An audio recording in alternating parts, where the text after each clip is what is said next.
Follow along, Catholic Pilgrims, as we follow French doctor of the Church, St. Francis de Sales, through his book, Introduction to the Devout Life. Tune in as we read through this practical guide for living out the Catholic faith well. Welcome, Catholic Pilgrims. We have another day where we are hearing about riches and poverty. Many of you have heard my earthquake story that occurred when we were stationed in Turkey. If not, in summary, on October 30th, 2020, Izmir, Turkey was hit with a 7.0 magnitude earthquake that went on for 45 seconds. That is an eternity in earthquake time. My children and I happened to be on the 15th floor of our apartment high-rise, and feeling the building sway and roll for that length of time was one of the most unsettling feelings you can possibly imagine. I figured at any minute the building was going to come down on us. When the earthquake finally finished, I told my kids to run out of the building. I just wanted to get them out. So we ran out with no shoes on and flew down the 15 flights of stairs to get out. What I didn't know at the time was that our building was designed to move that way to keep it flexible during an earthquake. It was designed by Japanese architects who know a thing or two about earthquakes. My husband's squadron was told to get to higher ground because there was fear of a tsunami coming. Izmir sits right on the Aegean Sea. And so a group of Americans marched through town to get to higher ground. My kids and I, though, didn't have shoes. I'll reflect on what happened when we got to higher ground as it pertains to our reading today. Let's turn to chapter 16 in the third part. Chapter 16, the practice of spiritual riches amidst real poverty. If you are really poor, then above all be poor in spirit, and make a virtue of necessity by using that precious stone poverty to the best advantage. We do not see its glory in this world, and yet it is of the greatest beauty and value. Have patience, you are in good company. Our Lord, our Blessed Lady, the apostles, and numberless saints were poor, and despised the riches which they might have enjoyed. How many, great in this world, have, in spite of opposition, sought to embrace holy poverty in cloisters and hospitals.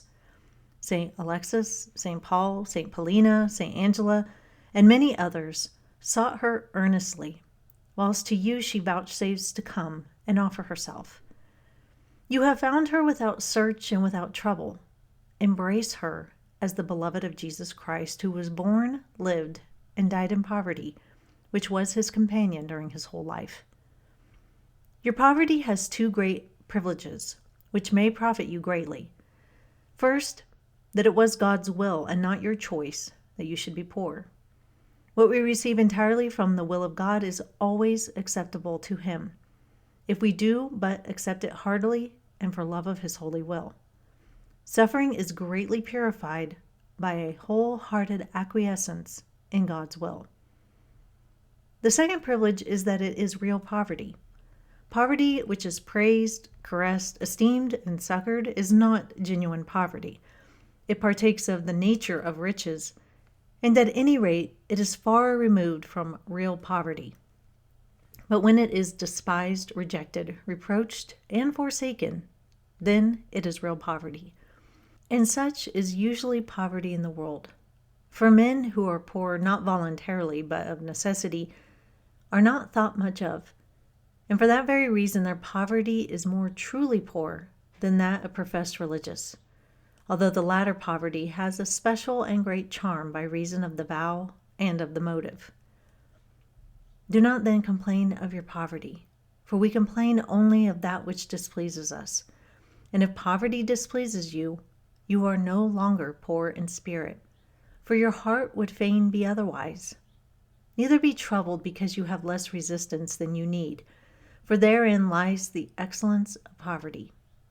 To wish to be poor without suffering any inconvenience is to be very ambitious, for then you aim at the honor of poverty and the convenience of wealth. Do not be ashamed of being poor, or of seeking charitable alms. Receive what is given you in humility and bear refusals with meekness. Remember how our Blessed Lady traveled into Egypt with her dear son, and how much contempt, poverty, and sufferings they endured. If you do the like, you will be very rich in your poverty.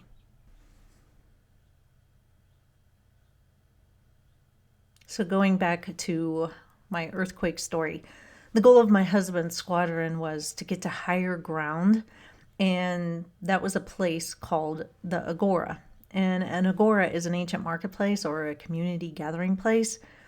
And near this open-air agora museum, there is a small park. And the small park is surrounded by very poor people. It was mostly filled with Syrian refugees. Because nobody wanted to be in their homes, the park was filled with people that day. It was quite the contrast. You had the American military standing there, and then you had Syrian refugees and Turkish people. The chaplain for my husband's squadron had given my daughter his tennis shoes as we walked up to the agora, and he had carried my son on his back up to the park. When we got up there, my son and I were standing in our socks, and my daughter had given the chaplain back his shoes, so she was barefoot. This older woman came over to me and looked at me curiously and pointed at my feet and said, "Habla, habla," which means sister. And then in her language, she must have been inquiring about where my shoes were.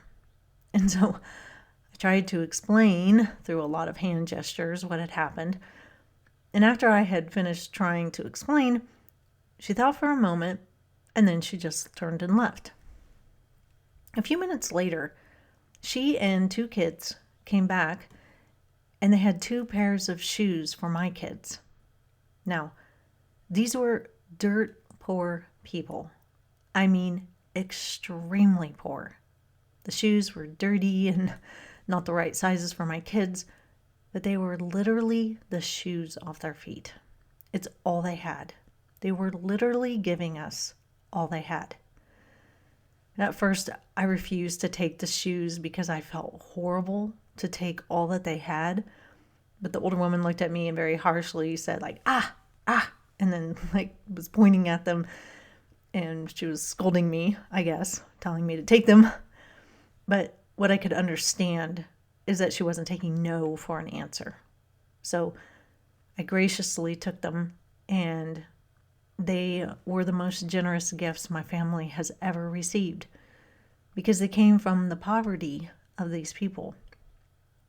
St. Francis says, quote, "We do not see poverty's glory in this world, and yet it is of the greatest beauty and value," unquote. That is so true. We look at poverty and we don't see its beauty and value. As we got the all clear to go back home, my family and the chaplain, who had witnessed all of this, walked away in silence. The gifts had humbled us and been such a source of love that we honestly didn't know what to say. As we walked down the hill, I heard someone yelling for me, and a man from the group back there was running after us, and he had found a pair of sandals for me. The poor can teach us so much because they have no earthly riches, and nothing is stored up here on earth for them. They are free to even share the little they have, and so they are spiritually rich. That is all for today, Catholic Pilgrims. May you have a blessed day, and until we meet again, live the faith boldly and travel well.